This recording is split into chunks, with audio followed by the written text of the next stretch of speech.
ونؤمن به ونتوكل عليه ونعوذ بالله من شرور أنفسنا ومن سيئات أعمالنا من يهده الله فلا مضل له ومن يضلله فلا هادي له وأشهد أن لا إله إلا الله وحده لا شريك له وأشهد أن محمدا عبده ورسوله أرسله بالحق بشيرا ونذيرا وداعيا إلى الله بإذنه وسراجا منيرا أما بعد فإن خير الحديث كتاب الله وخير الهدي هدي محمد صلى الله عليه وسلم وشر الأمور محدثاتها وكل محدثة بدعة وكل بدعة ضلالة وكل ضلالة في النار. وقد قال الله تبارك وتعالى في القرآن المجيد والفرقان الحميد: أعوذ بالله السميع العليم من الشيطان الرجيم بسم الله الرحمن الرحيم وما أبرئ نفسي إن النفس لأمارة بالسوء إلا ما رحم ربي إن ربي لغفور رحيم. تمام تعریف اللہ رب العالمین کے لیے جو اپنی ذات و صفات میں اکیلا ہے، جس کا نہ کوئی ہمسر ہے، جس کا نہ کوئی ساتھی اور جس کا نہ کوئی شریک ہے. اللہ رب العالمین کی ذات ہمیشہ سے ہے، ہمیشہ رہے گی. اللہ کی ذات کا نہ زوال ہے، نہ فنا ہے، نہ ختم ہے. بڑی قدرتوں والا، عظمتوں والا، برکتوں والا ہمارا رب ذوالجلال ہے. درود و سلام میرے اور آپ کے آقا پیارے نبی جناب محمد الرسول اللہ صلی اللہ علیہ وسلم پر، آپ کے آل و اصحاب پر، جن کی محنتوں کے بدولت یہ دین ہم تک مکمل طریقے سے بغیر کسی کمی اور زیادتی کے پہنچا. حاضرین، آج انشاءاللہ 13ویں پارے کے مخصوص آیتوں کا خلاصہ انشاءاللہ آپ کی خدمت میں. جیسا کہ کل 12ویں پارے کے اختتام میں سورہ یوسف چل رہی تھی، اور سورہ یوسف میں حضرت یوسف علیہ السلام کے خوبصورت واقعات اللہ تعالیٰ نے جو بیان کیا، ہم نے اس کا تذکرہ کیا.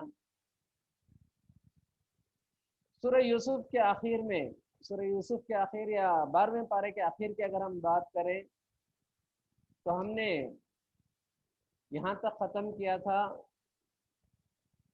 جب بادشاہ نے خواب دیکھا کہ 7 دبلی پتلی گائیں ہیں، 7 موٹے تازے گایوں کو کھا رہی ہیں، 7 ہرے بھرے خوشے اور 7 سوکھے خوشے. اس خواب کی تعبیر کے تعلق سے بادشاہ نے جب پوچھا تو درباری نے یوسف علیہ السلام سے دریافت کیا. یوسف علیہ السلام نے اس خواب کی تعبیر بھی بیان کی اور اس کا علاج بھی بتایا. تو بادشاہ نے یوسف علیہ السلام کو اپنے پاس لانے کے لیے کہا، قید سے رہا کرنے کے لیے کہا گیا. تو حضرت یوسف علیہ السلام نے کہا کہ میں اس وقت تک قید خانے سے باہر نہیں نکلوں گا جب تک کہ میرے کیس کے تعلق سے جانچ پڑتال نہ ہو جائے، مجھے کس جرم میں قید خانے میں لایا گیا. اس کے بعد عزیز مصر کی بیوی، منسٹر کی بیوی خود آ کر کہتی ہے کہ یوسف پاک باز ہیں، میں نے اپنی طرف سے سازش رچی، میری نیت خراب تھی، میں جو ہے ڈورے ڈال رہی تھی. اس نے کہا اس طرح سے حضرت یوسف علیہ السلام کے اللہ تعالیٰ نے برات کا، اس طرح سے حضرت یوسف علیہ السلام بری ہو کر قید خانے سے باہر نکلتے ہیں. اب 13واں پارے کا آغاز وما ابرئ نفسی ان النفس لامارۃ بالسوء، جس کا ترجمہ ہے میں اپنے نفس کی پاکیزگی بیان نہیں کرتا، بے شک نفس تو برائی پر ابھارنے والا ہے، مگر یہ کہ میرا پروردگار رحم کرے، یقیناً میرا رب بہت معاف کرنے والا اور رحم کرنے والا ہے. اس طرح سے اللہ تعالیٰ نے قرآن مجید میں انسان کے جو نفس ہے اسے 3 طریقے کا نفس بیان کیا. نفس 3 طریقے کے ہوتے ہیں. یہ ایک نفس امارہ، جس کا آج ہم جو ہے 13ویں پارے کے آغاز میں پڑھے، ان النفس لامارۃ بالسوء. انسان کا نفس، اس انسان کا نفس نفس امارہ ہوتا ہے. نفس امارہ کسے کہتے ہیں؟ جو انسان کو ہمیشہ گناہ کا کام کرنے کی طرف آمادہ کرتے ہیں، جو انسان کو برائی میں مزہ دلاتے ہیں، جو برائی کا کام کرتے ہوئے، گناہ کا کام کرتے ہوئے غلطیاں کرتے ہوئے انسان کو مزہ آتا ہے. اگر کسی انسان کو گناہ کرتے ہوئے مزہ آتا ہے، گناہ پہ گناہ کرنے کا جی چاہتا ہے، گناہ کے بعد گناہ کرنے کا شوق اس کے اندر پیدا ہوتا ہے، تو اللہ حفاظت کریں، اسے سمجھ لینا چاہیے کہ اس کے اندر نفس امارہ ہے جو اسے برائی کی طرف آمادہ کرتی ہے، برائی کی طرف لے جاتی ہے. دوسرا نفس اللہ تعالیٰ نے قرآن مجید میں فرمایا نفس لوامہ. اللہ تعالیٰ قرآن میں کہتا ہے لا اقسم بیوم القیامہ ولا اقسم بالنفس اللوامہ. لوامہ نامی ایک نفس ہے، وہ کس انسانوں کے اندر ہوتا ہے؟ ہر آدمی اپنا جائزہ لے سکتا ہے. یعنی جس انسان کو نیکی کرے تو اچھا لگتا ہے، گناہ کرے تو اس کا نفس اسے ملامت کرتا ہے، یہ کام تو نے کر لیا، یہ کام نہیں کرنا چاہیے تھا، بہت غلط کر لیا، آئندے سے ایسا نہ کرو. اگر ہمارے اندر سے آواز آتی ہے، اگر ہمارے اندر سے اس قسم کے خیالات آتے ہیں، اس قسم کی بات آتی ہے کہ بہت غلطی کر دیا. کئی مرتبہ ہمارے ساتھ ہوتا ہے کوئی کام ہم نہیں کرنا چاہتے، کرنے کے بعد ہم کو افسوس ہوتا ہے یہ کام نہیں کرنا تھا، ہم نے کیوں کر دیا. ہمارا نفس ہم کو ملامت کرتا ہے، ہمارا نفس ہم کو برا کہتا ہے، تو سمجھ لو کہ نفس لوامہ ہے. یہ بہتر ہے، اچھی چیز ہے، ایک انسان کے اندر یہ ہونی چاہیے، کم سے کم نفس لوامہ ہونی چاہیے کہ ہم اچھا کرے تو ہم کو اطمینان ہو، ہم گناہ کرے تو ہمارا دل ہم کو جو ہے برا بلا کرے، ہمارا دل ہمارا نفس ہم کو ملامت کرے، یہ اچھی چیز ہے. تیسرا نفس نفس مطمئنہ. اللہ تعالیٰ قرآن مجید میں کہتے ہیں یا ایتھا النفس المطمئنہ ارجعی الی ربک راضیۃ مرضیہ فادخلی فی عبادی وادخلی جنہ. نفس مطمئنہ، متقی، انبیاء، نیک، بزرگ، اولیاء اللہ، جو بھی نیک انسان ہوتے ہیں، نیک فطرت اور نیک مزاج کے ہوتے ہیں، اللہ تعالیٰ ان کے نفس کو نفس مطمئنہ کر دیتا ہے. یعنی یہ نفس مطمئنہ انسان کو گناہ کی طرف لے نہیں جاتے، گناہ کا شوق نہیں دلاتے، گناہ کا ارمان ان کے دل میں نہیں آتا، صرف اور صرف نیکی کرتے ہیں، نیکی کی طرف یہ نفس آمادہ کرتا ہے، نیکی میں آگے بڑھنے کا شوق دلاتا ہے. ایک عبادت کرنے کے بعد دوسری عبادت کی طرف انسان انتظار کرتے رہتا ہے، تو سمجھ لو کہ وہ نفس مطمئنہ ہے. یہ بہت ہی صدیقین، شہداء، انبیاء، صلحاء کا جو ہے اللہ تعالیٰ یہ نفس دیتا ہے. اللہ تعالیٰ سے دعا ہے کہ اللہ تعالیٰ ہم کو نفس مطمئنہ عطا کرے. نفس مطمئنہ کے علاوہ اگر نفس لوامہ بھی اگر ہم کو مل جاتا ہے تو ہمارا بیڑا انشاءاللہ پار ہو جائے گا، کہ ہم نیکی کرتے ہیں تو ہم کو اطمینان ہو، ہم گناہ کرتے ہیں تو ہمارا نفس ہم کو ملامت کرے، ہم کو شرمندگی ہو، تو یہ اچھی بات ہے. نفس امارہ بہت ہی بری چیز ہے جو انسان کو گناہ کرنے پر آمادہ کرتا ہے، اور گناہ کرنے کا شوق اس کے اندر پیدا کرتا ہے، اور گناہ کرتے ہوئے اسے کبھی تکلیف نہیں ہوتی، کبھی احساس نہیں ہوتا، کبھی جو ہے شرمندگی نہیں ہوتی، تو یہ غلط بات ہے. تو اللہ تعالیٰ نے نفس امارہ کا تذکرہ کیا. اس کے بعد جو سورہ یوسف ایسے ہی کنٹینیو چل رہا تھا، بادشاہ آخرکار جانچ پڑتال ہونے کے بعد حضرت یوسف بری ثابت ہوتے ہیں، یوسف علیہ السلام قید خانے سے باہر آتے ہیں، بادشاہ کے دربار میں جب پہنچتے ہیں تو بادشاہ بڑا خوش ہوتا ہے، خوش ہو کر کہا کہ آپ ہمارے پاس اونچے مقام پر ہم آپ کو رکھتے ہیں، آپ کے جو ہے بڑے عزیز ہیں ہمارے لیے، بڑے پیارے ہیں ہمارے لیے، ہم آپ کو اپنے قریب ہی رکھیں گے.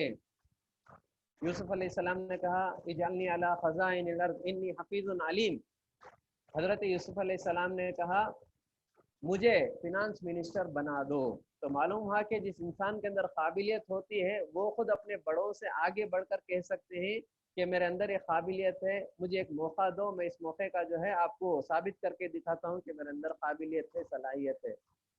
حضرت یوسف علیہ السلام آگے بڑھ کے کہتے ہیں، جب بادشاہ نے اپنے قریب ان کو کیا تو یوسف علیہ السلام کہتے ہیں کہ مجھے فینانس منسٹر بنا دو کیونکہ میرے اندر صلاحیت ہے، انی حفیظ علیم. کیونکہ جو حالات آنے والے ہیں، جو مشکلات مصر والوں کو دیکھنے پڑیں گے، اس میں جو اناج کے پیداوار ہوں گے، وہ اناج کے پیداوار کی حفاظت بھی کرنا مجھے آتا ہے، اور اس اناج کو کیسے یوٹیلائز کرنا ہے اللہ نے مجھے یہ بھی علم دیا ہے. حفاظت بھی کروں گا اور اسے صحیح طریقے سے لوگوں میں، حقداروں تک اسے پہنچانا ہے. تو اس طرح سے میرے اندر دونوں صلاحیت اللہ دیا ہے. تو بادشاہ خوش ہوتا ہے، حضرت یوسف علیہ السلام کو فینانس منسٹر بنا دیا. جو فینانس کا جتنا بھی ریلیٹڈ جتنی ساری چیزیں تھیں حضرت یوسف علیہ السلام کے ذمہ میں آ جاتا ہے.